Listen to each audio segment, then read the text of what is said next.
This Bad luck conference will now be recorded. Welcome to Dr. TSPR show. This is Dr. Tangella Shiva Prasad Reddy alias Dr. TSPR. Namaste, Adab, hello and a warm welcome to my Gurutulyulu BV Subbarao garu. So namaskaram. No, And then the esteemed guest Dr. KG Ramesh garu, who is labeled as the weatherman of India, and I've been reiterating every country wants him to settle in their country. Of late, last time also when we were doing a series, he was touring Iraq, then he was in Indonesia, because knowledge is something which will empower everyone. That knowledge, if you judiciously, properly utilize, it can be of great help to prevent any disaster. As my Gurudulu Subbarao garu, he himself is from IIT Roorkee, and then how he has graduated into the biodiversity aspects, because engineering skills come in combination with the biodiversity so that we can have a safe living and in symbiosis with nature. So this has been going on very regularly, but in spite of our regular shows, neither the state government nor the central governments, they wake up. That is a very unfortunate incident, and everything is getting privatized. When you privatize everything, there is no responsibility. The shirking of responsibility is gone. That is why we have been saying panchayats, municipalities, municipal corporations, what are they doing?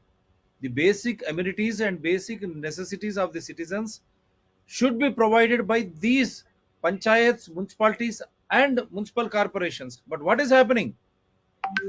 They are controlled or being controlled and would be controlled by legislative assemblies in the form of political parties sponsored by the same infrastructure contractors, and from top Lok Sabha, the MPs and the ruling party in power sponsored by the same infrastructure companies, prioritizing their own business agenda, leaving people to suffer eternally. That is very sad state of affairs in entire India. And I would like to show some visuals with the permission of the guests. How in Santosh Nagar colony in Hyderabad, All India Majlis Ittihadul Muslim ruled this area. MLA belongs to that area, corporators belong to that area. Why I'm mentioning this party is because this party is the principal opposition party in the Telangana Legislative Assembly. Mr. OIC goes around the country, but what is happening here in your own backyard? And there is a new Santosh Nagar police station is also there adjoining. Every time when small rain, also the entire storm water drains are blocked, everything is totally floating, and top of that even drainages overflow, making life miserable here. People got washed away. Tax paying citizens sufferings continue right from 2019 2020. Every time there is a rain, this problem is happening. What are the measures taken by Greater Hyderabad Municipal Corporation or Hyderabad Metro Water and Sewerage Board, for that matter, Municipal Administration Minister Mr. Kalvakunta Taraka Ramarao and Chief Minister Kalvakunta Chandrasekhar Rao? They have floated, they have converted Telangana Rashtra Samiti into Bharat Rashtra Samiti. Welcome. There is a dearth of a national party, fine. But what about the sufferings of the people? Why should we need political parties? Are they not interested in the welfare and development of the state? Then why do you need such political parties? And then in its own principle, opposition party AIMIM, what are they doing and how long this suffering? So that these visuals should be an eye opener. I'm just trying to show some visuals before I go to our esteemed guests who are up. Climate change, how long this climate change? How many years you want people to suffer? And what are the preventive measures? Where are they? Why are they not adopting? And why? See, I'm showing you. This is the picture. See, this is on the main road, and you see the fate. Stormwater drain and all. Here to the right, you find new Santosh Nagar police station. Such a horrible state of affairs. from another angle. You have both here, a stormwater drain as well as drainage. GHMC stormwater drain square shaped and round shaped, Hyderabad Metro Waterworks and Sewerage Board. Both compete with each other and they are destroying. See how the filth is on the road. And again, yesterday it rained.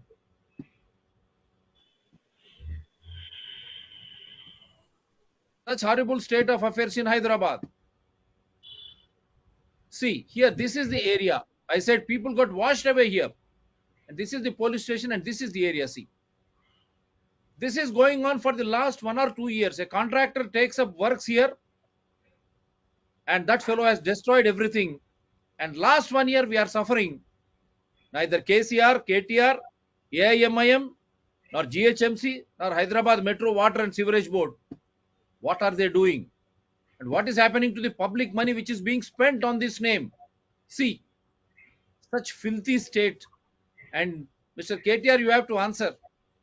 Is this a livable condition which you are going to present to the entire country in the form of Bharat Rashtra Samiti? What is this? And for that matter, no city is safe, whether it is Bangalore, Pune, Mumbai. And you see here, it's a round one.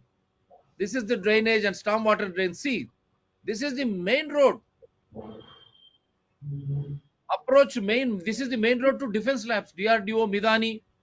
And see the fate. This is Hyderabad for you. Ruled by Telangana Rashtra Samiti. Now who have announced Bharat Rashtra Samiti. The pitiable living conditions in Hyderabad. 2019 onwards, rain happens. But why there are no measures? In the name of development, SNDP or whatever works you are initiating, why there is no? See this. I'm showing you the other part of the road. Pitiable conditions. Again, yesterday it rained and today it is more pathetic. People cannot walk and vehicles cannot go through this. They are in a sleeping mode.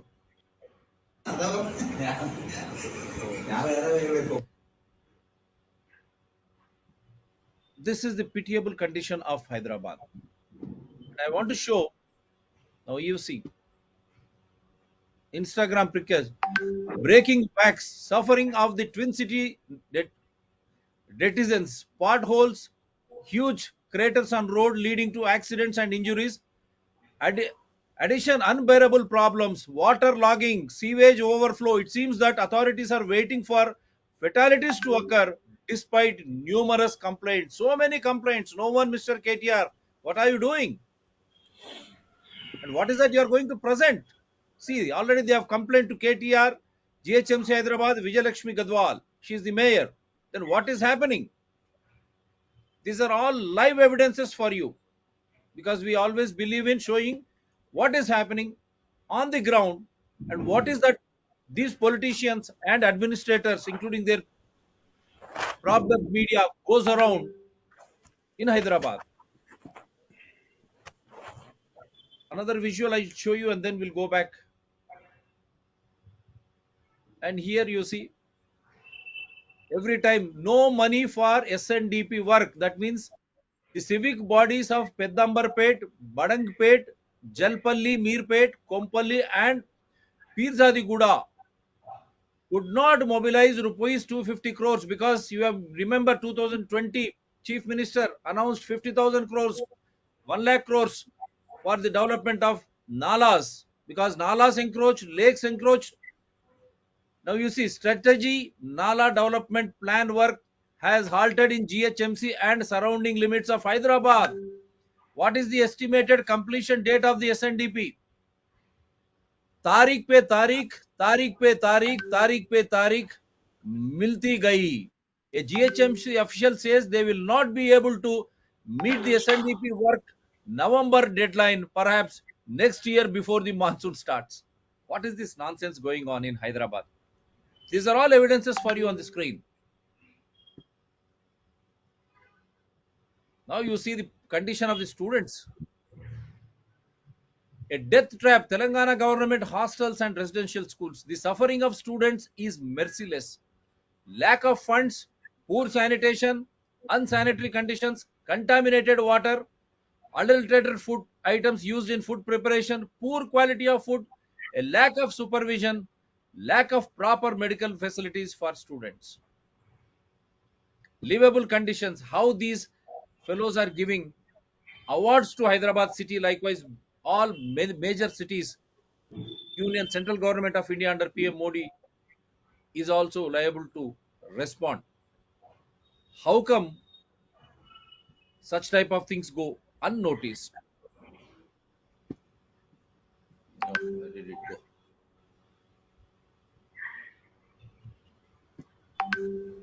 Yes, sir. This is for now. I request the guests to one second.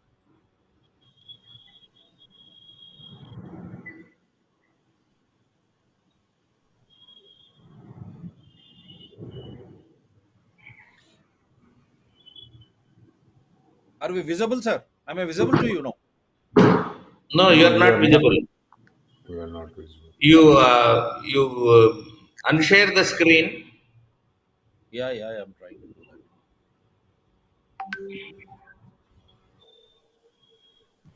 I hope you watched all the Yeah, yeah, visuals. now it's okay, but you open your video. Ready, Garu? Yes, I'm trying to. Is it clear now? No, you are not seen. Did you watch those visuals which were reflected on the screen? Yes, yes, very much. Very much. Is it okay now? Yes, wonderful. This is what has been happening. Even hacking continues. Yes, sir. Subaravar, I leave it to you. What is this sustainable growth? What is happening with cities in India? How long we should suffer? So much Yeah. of information. Still, the government blames everyone, including the meteorologists. Yes, sir. Thank you so much, Dr. Shiprasad Garu. You see, and thank you for giving the background information on rains and their impact on physical structures, infrastructures, and impact on human beings. Today, actually, for quite some time, we were thinking on the changing weather conditions, climate conditions, and how do we go further. Today, we have an eminent guest, Dr. K. J. Ramesh Garu. Welcome, Dr. K. J. Ramesh Garu. Namaskar. Thanks, and it is my pleasure. Dr. K. J. Ramesh Garu, he did his master's from Andhra University and pursued his PhD from IIT Delhi. Has vast knowledge. Presently, he is advisor to RIMES. He was former technical member, Air Quality Monitoring, New Delhi, and he was also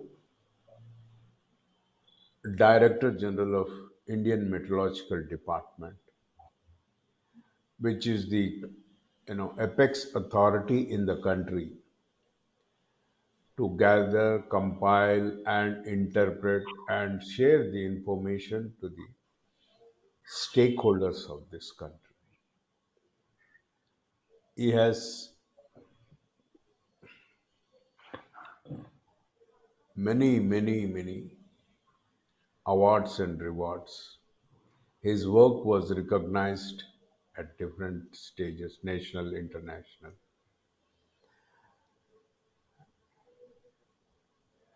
His specialization is on numerical weather prediction.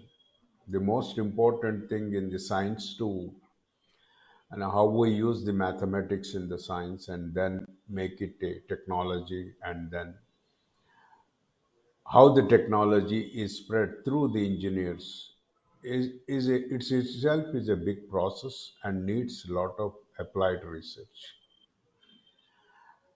His work was on numerical weather prediction, and his focus is on climate risk assessment. This is most important in climate, basically.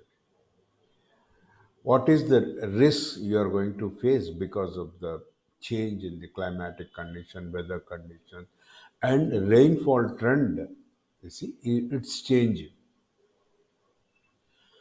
So his specialization focus on climate risk assessment, forecasting, early warning systems. So today we have Dr. KJ Ramesh, who has vast experience, particularly in understanding the dynamics of the cyclones and disasters. He was associated with the World Bank project in Andhra Pradesh, not only on the cyclones and disaster. He also carries a lot of knowledge on droughts, lightning systems, thunders, the other disasters related to the climate. So I welcome back Dr. KG Ramesh Garu.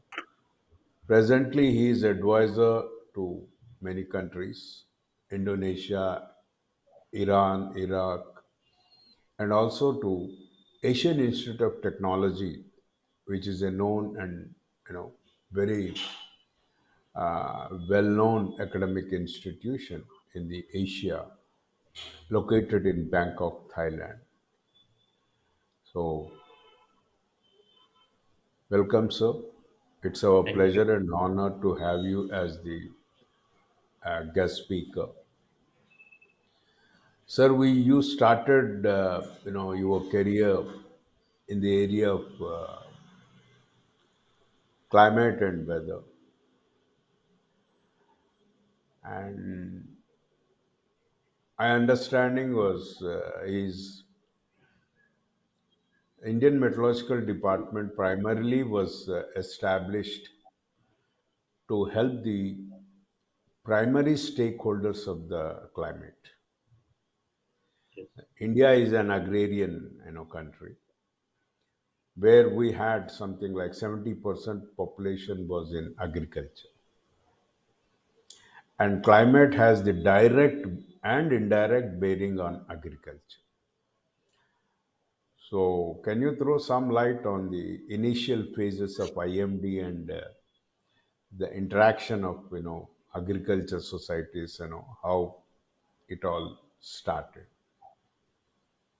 Yeah, wonderful. Thank you very much for inviting me for this very um, important discussion, enlightening issues you are bringing in to discuss. Wonderful to be on this channel.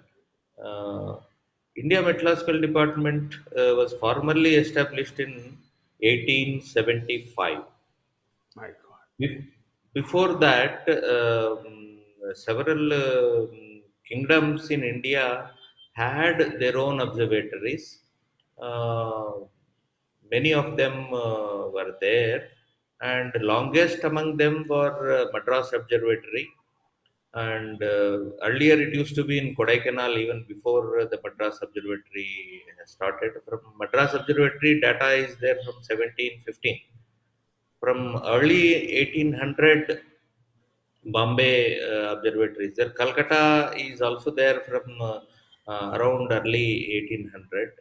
Um, it was the local governments, they were collecting data for their own requirements and serving their own planning needs and other purposes. But what has really happened was after 1850, India has been impacted by either droughts, failures of monsoons, and impacted by severe cyclones formed over Bay of Bengal. So that has prompted British India to establish meteorological department, and first appointment was meteorological reporter. So his first work is to collect all the observatories data established by different kingdoms. 550 of them were there at that time, spread over India, and whatever data they have collected, and he will collect once in a week or so. He will prepare a report, meteorological report of the conditions of India, and that's how the meteorological department was established in Calcutta. So subsequently, what has happened, as you know, British used to take most of the cotton grown in India to their Manchester um, factories, cotton factories. So fabric used to be made, they used to export, and all raw material, cotton and jute, was totally collected from India. So whenever monsoon breaks here, drought condition is there, failure is there. So that used to be the serious raw material supply to their Manchester cotton industries. So that was the reason they have established meteorological department, and they brought best of the minds, um, knighthood holders from the Imperial College, Cambridge, to head the India Meteorological Department. One of them was the Sir Gilbert Walker. He was a celebrated mathematician from Cambridge. He was convinced and made to agree to serve and head the India Meteorological Department. By then, they have established the position of Director General. Sir Gilbert Walker was here for about 14 years, and he has established statistical monsoon prediction model operated for India right from 1890 onwards. So that was the importance they have given for monsoon. Monsoon prediction they have established not for it helps for India, that's a co-benefit for us, but primarily to see how much of the cotton and jute goes to their Manchester cotton industries. That was the primary reason for establishing Yes, India sir. Yes, Department yes. of Monsoon Prediction, and we had a co-benefit of it. That's all. Yeah, I know. All these initiatives were under the colonial rule, actually. Apart from IMD, we have Survey of India, which was established during the colonial rule. Yes, yes, Geological Survey of India was also established during the colonial rule. And the most interesting part is, though these institutions were established during the colonial period, over a period of time, it nurtured thousands of Indians in these yes. specialized fields, and attracted, motivated the youngsters to join this particular discipline. Actually, Yes, be it surveying, be it meteorology. Andhra University was the oldest, university, and yes. yeah, even BHU in in the the north. BHU in uh, the north. Roorkee later. geological, Roorkee much later. Roorkee Much later. focused mostly on civil engineering. Yes, It yes, started as College of Civil Engineering, yes, Thomsonian College of Civil yes, Engineering. yes, But this later, in the after the independence, these institutions were still under the Ministry of Defense, particularly. But GSI moved out of from the defense, and IMD also, I think, moved from defense. it went to Ministry of Tourism and Civil Aviation for larger part, because Oh, aviation support was the primary work. okay, okay, Only in 1984, after Rajiv Gandhi became Prime Minister, he was a pilot. He knew that science is the basis for IMD. It should not be under civil aviation, under the bureaucrat. he brought into the umbrella of Department of Science and Technology in 1984. Good. You see, our what we are trying through this channel is, you see, it's it has become something like in the media circles. The rain is coming, flood is happening, cities are getting disturbed, and all other things, and many other subjects. But most important thing is how do we empower the citizens with knowledge? That is our concern. See, Yes, today nobody knows, what is the meteorological department, how it is functions and all. When I joined the service, I used to have, funny questions. Some people used to ask me while I was traveling, geology, is it gynecology? People do not know the difference between gynecology and geology. geology. And that Yes, is the, situation status in those days. And really, so what we thought is, climate, everybody is talking, global level, climate change, climate funding, climate justice, all. But where is climate literacy? yes, We do not know anything. You see, 40 yes. years back when the NGOs started working, I was so impressed with their work on legal literacy. A common man should understand, what is FIR, what is. Similarly, a common man in this country must know this.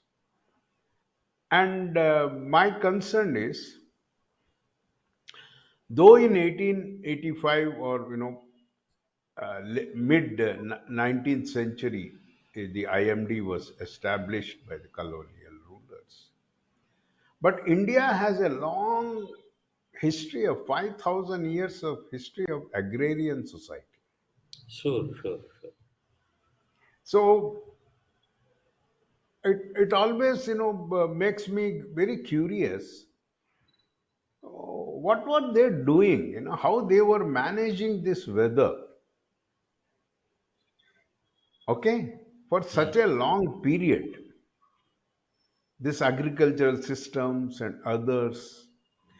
I'm sure we are the pioneers in the world, particularly on the agriculture systems. Yes, yes.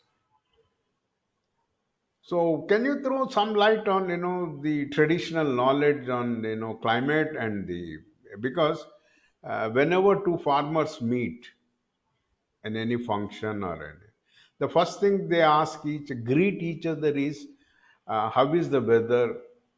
Did your village receive good rains, good crops? True. And in the London, UK, and when two Britishers meet, they say, how is the weather? They Yes. don't greet with good morning, but No. because it is 24 into 365 days, rain in the London. So I request you to throw some light on the traditional knowledge, and was there any attempt to document our traditional knowledge? Yes, earlier we are very good in astrology. Whole India had very knowledgeable astrological prediction capabilities, particularly the Purohits, what we used to see, um, రాశి నక్షత్రము వీటికి చూసి తర్వాత seasons, సూర్యుడు చంద్రుడు moment గ్రహాలు వాటి effect. So astro prediction of weather was the basis for anticipating, like Ugadi రోజున మనం పంచాంగ శ్రవణం ఉంటాం వింటాం కదా. పంచాంగ శ్రవణంలో ఎలాగుంటాయి మనకి, వర్షం ఎలా పడుతుంది, పంటలు ఎలా పండుతాయి, so all these things even today we cover, even after so much of advancement, knowledge, computers and everything, live information of weather. But as a part of panchanga shravanam, so this component of weather, and it talks about extreme events as well. Panchanga shravanam has a component of talking about extremes, and their all impacts are based on the gravitational impact on the Mother Earth and subsequently onto the people and the reasons. India, they cannot differentiate India, districts, and other things, but it is in general context. It is referred to, interpreted to Asian continent. It goes from West Asia to West Pacific.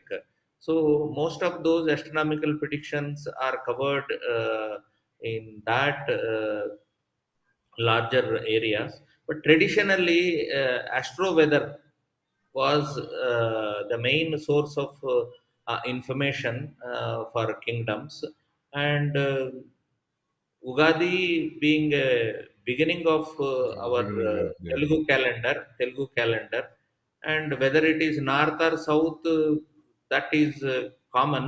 Navaratri, the yes, uh, yes. నవరాత్రులు అంటారు అక్కడ April Shravan that so Sriram Navratri వాళ్ళు Navami. కూడా ఆ, నవరాత్రులు అంటారు, ఉపవాసాలు కూడా చేస్తారు, దసరాకు ఒకసారి ఉగాది తోటి కూడా Sriram చేస్తారు. Navami. Ugadi Sriram Navami. Ugadi నుంచి శ్రీరామనవమి వరకు చేస్తారు అక్కడ Sriram కూడా Navami. ప్రాక్టీసులు.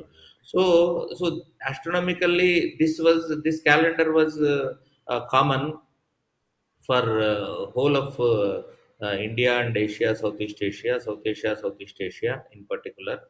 So astro weather and astro predictions are the basis for the traditional wisdom related to weather and climate and extreme events in the past. Thank you, sir. And Bible, as a child, young child and all, I was, I was told by my grandmother and others and all, in the village that, particularly on Sri Ram Navami, you have the showers. Yes, On yes, Deepavali, you have the showers. Immediately after Rohini Karti, you have the yes, showers. yes, I was wondering, actually, what makes these people to tell me? And as I grew and yes, stepped into science and then my field and interactions, I came to a strong belief that we have an informal way of educating the young generations. yes, Today, whatever we are talking on climate, weather conditions, and all that, you see, what is that? We used to talk about Rohini Karti, and Rohini Karti is the fourth week of June and first week of, no, fourth week of May and first week first of week June. of June. Yes, From 5th and 6th, my grandma, she was not, any school or, true. she used No to tell, education. yeah, 5th or 6th, we will have rains, Yes, and this rains will be in Bombay, and yes, we get our water in the canal by 10th or 15th. 15. Yes, You see, such a close relation, and you see, we are also, though most of the people have their lands, but they were not field agriculturists, yes, only yes. landlords. But Landlord. still, the knowledge of climate and land production was so. It created an umbilical cord relation with all the human beings in the country. So I feel that Very right. this is the way of life and informal education system in the country, which is disappearing, of course. Okay. Totally gone now. Our present younger generation, they have no idea about all these buns and all these traditional changing weather schedule. Yeah, I was wondering. Actually, I was talking to some of the people. I think 3 years, 4 years back, we had very strong Rohini Karti. Mm. Temperatures went up to 46 in Yes, Hyderabad. yes, yes. I was so curious to understand the impact of the monsoon at that time. So I was Mm. talking to some of the meteorologists and all. And to my shock, some of them do not know what is Rohini Karti.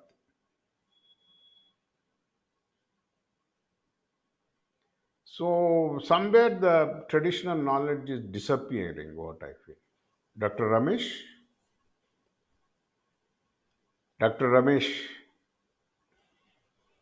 Dr. Ramesh? Ramesh Is Garu, I think there is Ramesh Garu? thing. Ramesh Garu, I think there is some So, technical. so India has beautiful, way of, looking into the things and, teaching to the younger generations on climate and how the weather changes and, even the spring, what we call Holi, how a lot of folklore emerged, came around the Holi. So all these, the series of festivals, what we have, they have a direct bearing on climate, the local weather conditions, and impact on the human beings. And even it also had an impact on the changing food habits. What kind of a food you must have during the peak summer. It used to guide even the lifestyle management under changing climatic conditions, weather Yes, conditions. true. So please put on your video also. We can hear you now. Okay. So I was Yes, wondering about. I have also gone through some of the British memoirs. You have mm, rightly pointed out that the climate reporter used to give the information to the district collector or commissioner, yes, yes, and yes, they used to report in the to the higher authorities, which is yes, very well documented in the British memoirs. yes, yes, So, I mean, this is and can you throw light on this? Indian calendar, informal education, climate, and most fascinated thing I am looking at is the Sankranti. yes, All the Rangoli, you see, it only depicts. You are supposed to draw Rangoli based on the movement of the sun. yes, And on the last day, the sun chariot faces to the north. yes. And children are told, look, now sun is going to north. Nah. That is a wonderful, it speaks volumes about Indian, knowledge transformation from one generation to the other. Yes, yes, yes. Please, sir. Yeah, thank you. This is a very important. Sankranti is very important in several ways. Normally post harvest, so people are getting the produce to their house, and they have resources to have new clothes, and new grains are available, so it is a festival of celebration with all the new produce in the family, and every household has some new and additional income after post harvest time, by the time of Sankranti. And otherwise, other side of Sankranti is, it is the beginning of the movement of the sun towards north, as you said, Uttarayanam we call it. So that brings the lifeline monsoon to the country, and that's how the whole incomes, as you said, 70% of the population was dependent on agriculture or agriculture related activities. Their total income, annual income, is fully dependent on monsoon and the movement of sun from that time to the north. So becomes very critical till the solstitial day, that is 23rd north, 23rd June. By then sun moves to the extreme part of north, that is tropic of Cancer, we call it. So it moves from Tropic of Capricorn in Sankranti time to Tropic of Cancer by June 22nd, 23rd. And that is the day we will have both day and night are equal. Equal. Equal. Equal. That's why we call it as a solstitial day. Equal.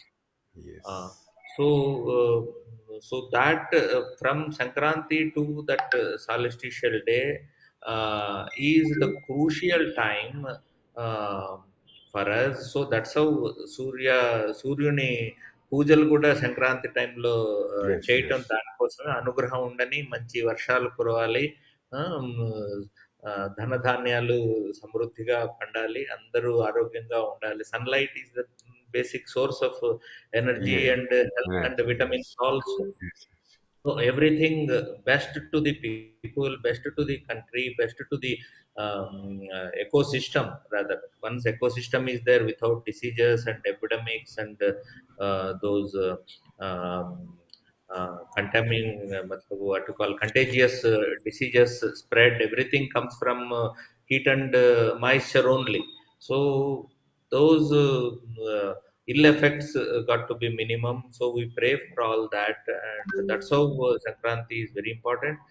Beginning of the sun moving to the north is auspicious, and it has to bring prosperity to the country. So that's how that was traditionally celebrated in every household. So Yeah. Sankranti is celebrated in every household, irrespective of the state and the background they have. Yeah. Throughout the country, the festival, harvest festival season, Yes, and interestingly, I have also observed that in south of USA, right from California down to New Mexico, yes, Texas, and all, yes, yes, where you have good chili production and pumpkin yes, production, yes, and yes. and you have the sun as a good symbol, Hmm. the project. Again, in Thailand, I have seen chili productions and sun, Yes, and Mexico. See, you see, these are the traditional communities where the relevance, importance, and direct and indirect, linkage with the sun light is realized. The climate, yes. the weather Hmm. conditions, whatever Hmm. we are talking. But unfortunately, the discussions that go across the world on climate change, they only start with industrialization and climate change. True. That is most unfortunate thing. Yes. So this is one part, where we need to. I feel the need to compile and come out with, some kind of a traditional knowledge across the world on climate. Actually, Yes, because this traditional knowledge will bring the kind of nature preservation tendency, that mindset for preserving the nature comes from this astrological link to weather and climate, change of seasons, and movement of sun, which drives the whole circulation patterns all over the globe. So once this is understood, so the mindset of preserving the nature and ecosystem will definitely get into, as you rightly said. Unfortunately, if you go to the business perspective, climate means industries coming out of emissions, energy to the industries by burning the fossil fuels, not harnessing the solar energy. So that's why whole issue is linked to emissions, and emission reduction will impact their earnings, and the whole of petroleum products sale and their turnover. Everybody, climate is looked as a business threat rather than the survival crisis of the humanity. Now yes, they yes. have started realizing. Yeah, you see, one thing I feel very sad about the global conferences, which I had the opportunity of looking into participating into right from 1992 Earth Summit and all. And the whole problem is, they showcase the traditional people, tribals. They bring some from Mexico, some from, Brazil, and all that. But to what extent we are able to appreciate their knowledge and mainstream their knowledge in the modern science? We are only bringing them to show that despite these changes, they are able to survive with minimum infrastructure support, the so-called amenities and facilities in the civilized society. Despite not having them, they are surviving, and their nutrition levels or energy levels, physique, and you call it, their resilience is maintained despite away from the civil society, developed part of the civil society, you call it. To showcase them up to that extent, they bring in and project them, but we are not getting any knowledge. What is the reason of their resilience? What is the reason Yes, of their physical strength and nutrition uh, levels, maintaining nutrition levels as it used to be centuries ago? They are able to do that despite not having facilities for safe drinking water, to call it, and processed food, etc., etc. Despite that, they have only to showcase, to that extent they bring it, but no lesson learning from them, their traditional practices, which is preserving, living close to the nature, not over exploiting the natural resources. That is the basic process, basic practice. yes, Their yes, culture is not to exploit the resource, only to tap the resource to the extent it is required. Here, whether yes, you require it or not, we over-exploit and overuse the resources, compete for access to the resources. So the approach to the life itself is totally different. And these conferences bring in, the NGOs are brought in only to showcase that dimension of the human life, but not yes, really yes. learning anything from that. Yes. Yeah, yeah, you rightly pointed out. Another point which I always, disturbs my mind is, you know, mm, all over the world, the Uttarayana, sun Hmm. moving to north is celebrated. Yes. Maybe it is because of the harvest and all. Okay.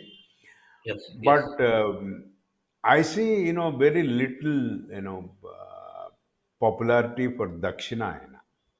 Hmm. Why it is so? Because Because it is again a major change in the solar system and light yes. system, climate, weather. Hmm. Why the Dakshinayana, sun moving to south? Is it because south is neglected? No, not like that. See, if you go to the all over the world, take the case of Europe, for example. Uttarayana brings bright, warm days from the winter. Winter cold Yes, weather, biting cold, snowstorms, ice, snowfall, etc. They get relief from that. They look forward for bright, sunny sun. time to come, and day length will be increasing gradually from that time, and longest will be on 22nd June. Longest day will be 22nd June. And if you go to the poles like Denmark, Sweden, Finland, Norway, there almost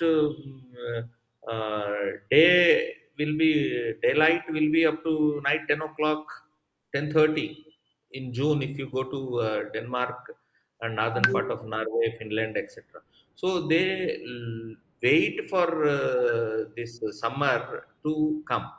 They don't celebrate the Dakshinayan because day length will decrease, they are moving to the discomfort Dark days. phase of their life.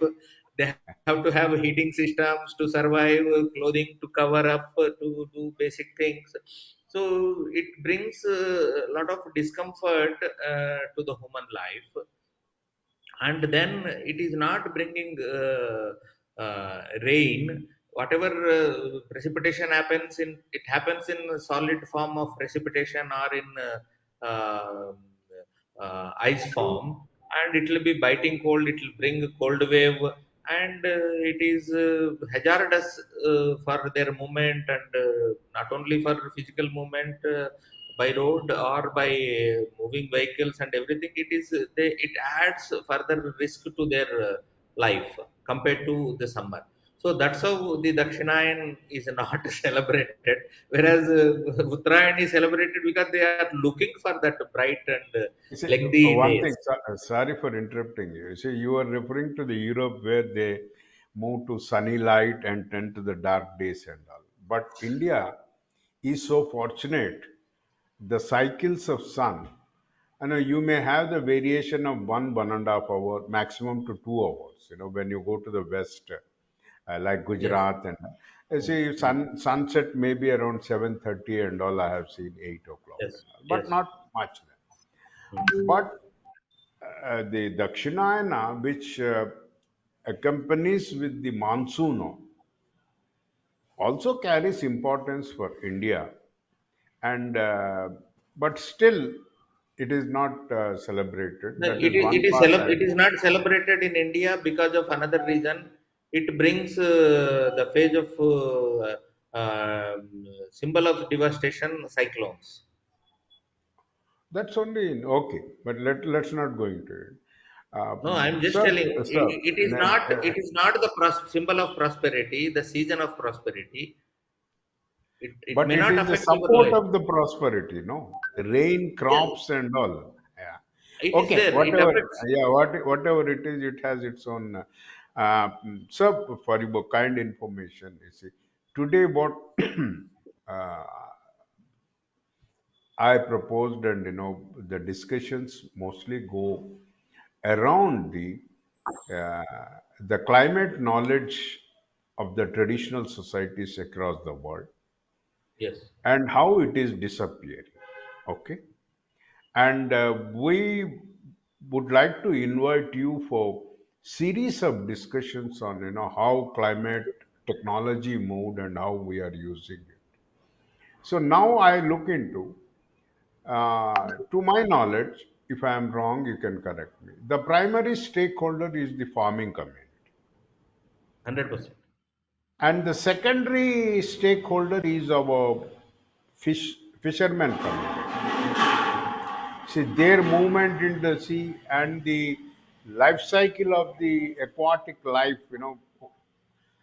and simultaneously, the most neglected, who are not given any importance, only showcasing in the conferences. The tribals who directly connected with the collection of the forest produce. Yes, They true. collect mawa, they collect tamarind, they collect bamboo, they collect, Yes. the boomstick, grass. Everything is related with the weather, climate, and changes of the climate. And very little, we always talk of these people. And can you throw some light on these three primary stakeholders of the climate and the weather? See, primary stakeholders are farmers, as you said. They get this traditional knowledge of possible likely conditions in the principal rainy season, like monsoon, after Ugadi. From the time of Ugadi, they get some indication of it, and accordingly, they plan their investments for the ensuing farming season.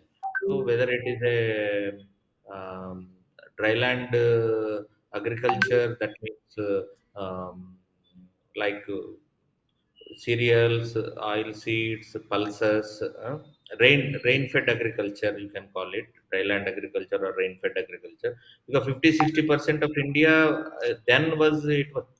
It was fully dryland agriculture. Wherever irrigated agriculture is by tanks and local wells only. No dams were there, major dams. Only those barrages were there by some kingdoms. Um, Barrages were there only to feed deltas. Most of the barrages were feeding the people in deltas, but inland it was mostly uh, tanks and local wells. And unless they know very well, because that time local tanks used to feed the um, downstream fields for irrigation. So water available during Ugadi time, by the Ugadi time, will decide how much of the downstream dependent irrigation got to be taken up. Yes, So, please. as you rightly said, farming community has the direct linkage with this, and the metallurgical department was directly communicating to the farming community, and our major economy was agri economy, and it evolved over a period of time, technology, communications, and do you see similar evolution with the fishermen community and climate and Yes, the interventions? fishermen community and climate is linked only to the extreme weather. They are not so much dependent on fair weather days or normal rainy period. But inland aquaculture, where tanks and rivers, so that percentage is less compared to the coastal fishermen community, uh, uh, in terms of overall percentages, if you see. So inland aquaculture people dependent on agriculture, on weather, almost equal to the kind of farmers. Even the grass availability depends on our livestock, and milk production is also linked to the weather anticipation, similar to farmers. So we need grazing lands for the animals, goats and cows and um, other things which are giving milk to us. So they are all dependent identically with uh, weather and climate changes linked to astrological predictions in the past, and now like that. Only the coastal fishermen are dependent on extreme weather. Normal weather, they are not worried. Yes, sir. Okay. The relations, communication systems, and the administrative structure, uh, extended all their cooperation, particularly in taking the message to the farming community and fishermen community, aquaculture, and all. But I see a very sad situation with the uh, forest produce tribals, their knowledge and changing weather conditions did not move an inch towards close to them. Today, even forest department denies its role and responsibility on climate change and the forests and the True. livelihoods. It Yes. say it is the problem of the Girijan Corporation. Girijan Corporation, behaves like a businessman. It True. doesn't bother. Okay. So, how do you see the role of other institutions in taking this knowledge to the tribals and also vice versa? Actually, it is a paradox we have created, and almost not taking care of the needs and um, extending the developmental benefits to the tribal communities who are dependent on living in forests and forest resources they were using, and the forest produce uh, is the target of these Girijan corporation and etc etc, and they are more important giving credence to the produce from the forest, not on the welfare of the people living in there. And they are like neglected because they are not demanding, like in towns and cities. They are not of demanding nature. Their communication skills are limited, access to the development is limited, access to the administration is limited, access to the education and health facilities are limited. They were never demanding, so that is the reason focus is not on their welfare, but only on the produce they generate. Either you take it honey or tamarind, you have mentioned. Other valuable spices are there, and other medicinal plants are there. So we focus on them to get those source those things which are used for Ayurvedic and other health supplements here for marketing them, but not really providing them and helping them with all these support systems. So, with the changing climatic situations and crisis of the tribal livelihoods and depletion, gradual depletion of the forest produce, do you see the scope and opportunity for intermediate agencies like NGOs, community organizations, to set up some kind of a collaborative initiatives with the meteorological department and come out with a local radio communication systems for the tribals on this?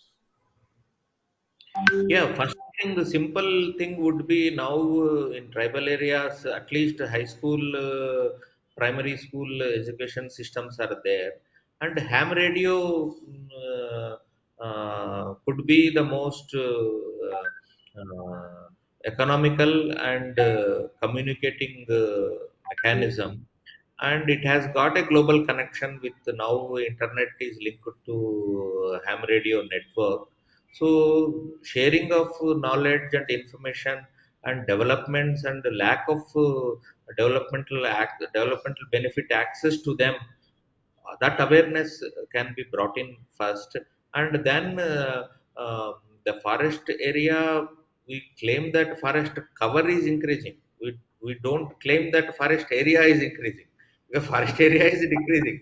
Only we are doing plantations, and we claim that even grass also comes as a cover, green Yes, cover, yes, yes, picked up yes, by the yes. satellite. So we claim that Yeah. forest cover is increasing, not really the dense forest area. So definitely with the development growing and highways, irrigation projects coming, there will be reduction in the uh, traditional forest area.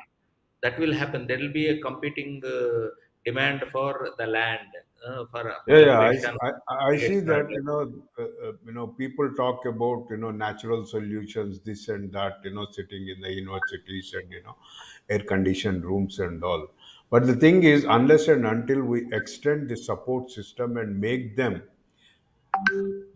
effective and active partners in the development, yes. we will not be delivering climate justice to the tribal communities. Definitely, because because they are living very closely to the animal kingdom, and all natural ecosystems are in those areas. Resources and human and animal systems, they are living in harmony, and that ecological balance is maintained. Now we talk about ecosystem. Support and ecosystem balance and all. Now biodiversity, we talk about it, started talking about it. because it has started impacting those forest ecosystems and the biodiversity associated with it, and human interface with that is getting severely affected. So we start talking about natural resource ecosystem preservation, sustenance, etc. So that should be the highest priority for us to start ensuring the ecosystem balance in true sense. That has to start from forest areas, tribal areas, and that support system should be built on priority, no doubt on it. Thanks, and thank you, sir. Thank you for your valuable suggestions. Today, we have started from the traditional knowledge of the Indian farmers who carried 5,000 years of agrarian you know work, and the history of meteorological department in the country, which started in the mid 19th century and continuing. And we also seen that how the traditionally then collectors were collecting through the climate reporters, and the primary stakeholders like farmers, fishermen, and most neglected tribal communities, though they are contributing a considerable amount of GDP in the country. Yes, We have not taken them into the confidence. We are not extending our developed science and technology to them, and the communication systems. How do we look at it? This is the gap what we have seen it today, and we will see in coming series on how climate literacy. Today we have focused on the very historical perspective of climate understanding, climate knowledge, not only in this country but also across the globe, like Mexico, south of America, and then Asia in Bangkok, and all. How farmers used to collect all this. So we need to look into this aspect of it. Today we have focused mostly on the historical perspective of the climate literacy, and there are a lot of gaps have been identified, particularly on compilation and documentation, and taking this knowledge to the vernacular language so that we move close to the people. And we look yes, forward for Dr.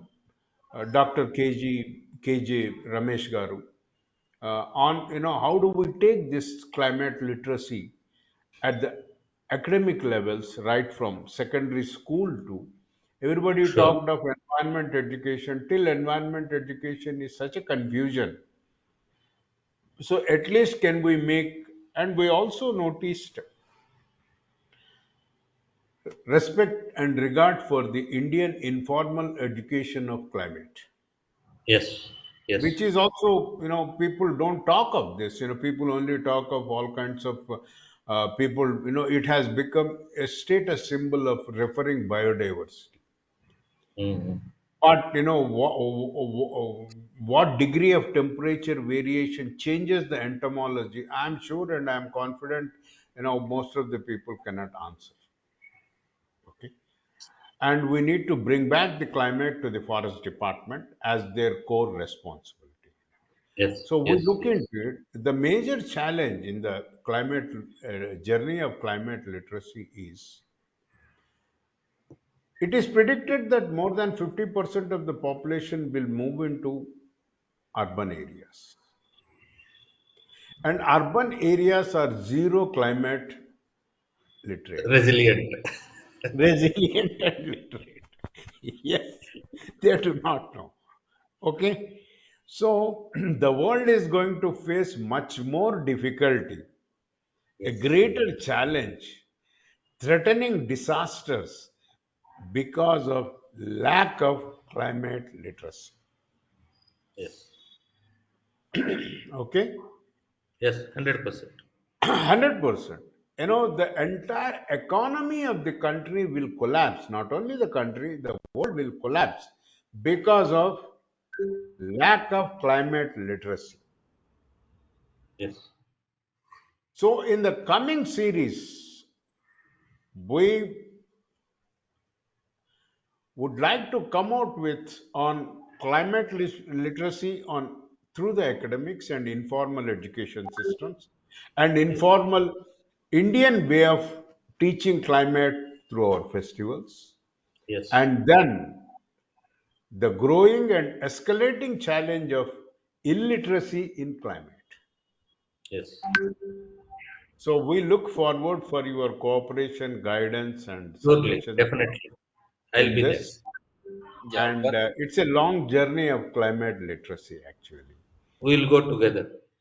Yes, sir. Thank you so much for Thank you your, so much. sparing your valuable time. And then I hope that, these discussions will inspire and motivate.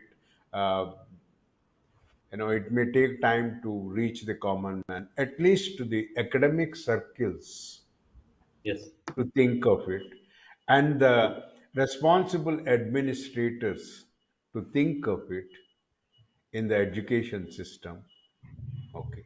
Thank you so much, and Totally. I thank Dr. Totally. Shivprasad Reddy Garu for yeah. giving me this One last opportunity. question. One last question. You said Uttarayanam June 23rd, but what is happening from June 23rd till again Sankranti? Now we are Sun will going come down. Some that will we are come down from Tropic of Cancer to Tropic of Capricorn. By okay. Sankranti, he will come to the Tropic of Capricorn. Now, what are the changes? Because now I have shown you some visuals. Now we are in October now, and October, So November. changes is along with the sun, there will be a low pressure area called intertropical convergence zone. Wherever sun is moving, along with the sun, the low pressure area moves from north to south, from Tropic of Capricorn to Tropic of Cancer during Uttarayan, and Tropic of Cancer to Tropic of Capricorn during Dakshinayan. So October, November, December is the season where low pressure is located over Bay of Bengal and Arabian Sea. So that is the time where we have a principal cyclone season. Bay of Bengal was found to be traditionally warmer than Arabian Sea. Warm ocean and low pressure from the atmosphere, they support each other. That's how the cyclones are formed in November, particularly November, and extends up to middle of December. So that is the primary reason. If you go from when it sun moves from Sankranti time towards Tropic of Cancer, again in April, the low pressure, while from moving from south to north, low pressure area is in Bay of Bengal. So that's why we see another secondary cyclone season in April over Bay of Bengal. Now, because of climate change, almost warming of temperatures of Bay of Bengal and Arabian Sea, they have come almost to the same level because of climate Sir, change. we will go in the second series. Okay, No, okay, because I'm I just just waiting. wanted, yeah, yeah, I just wanted to understand: are our officials not aware of these things? Why they are putting people to this suffering? The climate No, no, literacy should happen with these officials of panchayat level, municipalities, municipal corporations, and even these politicians who are floating new political parties. Why are they floating political parties? They are our representatives. They are supposed to make laws for our welfare and development.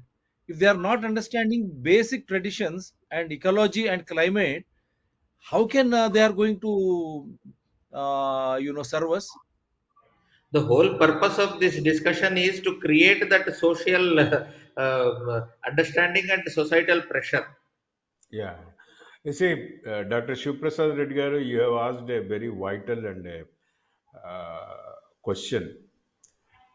And I'm proposing actually to Dr. KJ Ramesh Garu and to you that we will have an exclusive uh, interaction on mainstreaming the climate change in political process. Yes, Yes, that should be we the should main have, one. we should have, we should have. Political process, because our effort, as rightly pointed out by Ramesh Garu, that to sensitize the people. Yeah. And without sensitizing the people, we cannot bring a policy lobbying. Yeah. So Societal that pressure cannot be created. yes, we need to sensitize the people so that people will start understanding these issues. Okay, Yes. so we have to create, we have to talk, because the wavelength of policymakers is different, because they have their own race, Right. and the wavelength of the bureaucrats is different. They are Yes. executives, and they are also advisor to the policymakers. So we are planning series of climate literacy on targeting different sections of the society. I feel I think Ramesh Garu will agree with my idea of target group based. True, true. Because every segment of the society has their own specific roles to deal with climate changes and seasonal changes. Wonderful. Okay, thank you, sir. Thank you so much. Thank you very much, gentlemen. This is for today. And what a better way than hosting a climate literacy? It should be a reality now. Otherwise, we are not the last ones or the least ones on this earth. Be selfish, think about your own kith and kin. What is that you are going to preserve and pass it on to them? So, until and unless you become aware, you cannot survive in symbiosis with nature, or in simple terms, you cannot enjoy your life. Yes. If you want to enjoy your life, have knowledge about our traditions, rich traditions, how beautifully explained by both guests today. They have simplified it. I think this show should go to each and every school, unbiased. It should become part of the curriculum. They should take this link and they should play in each and every school and college, for that matter, for every bureaucrat, even IAS, IPS trainings which happen in Missouri and everywhere. How beautifully they have explained. They have simplified everything for us. Our rich traditions and our living styles out of those rich traditions, and our preparedness on disasters basing on this traditional knowledge. Not just India, they have even clubbed the entire world. The poles also, though we may be poles apart, but they have brought us together by the traditional knowledge.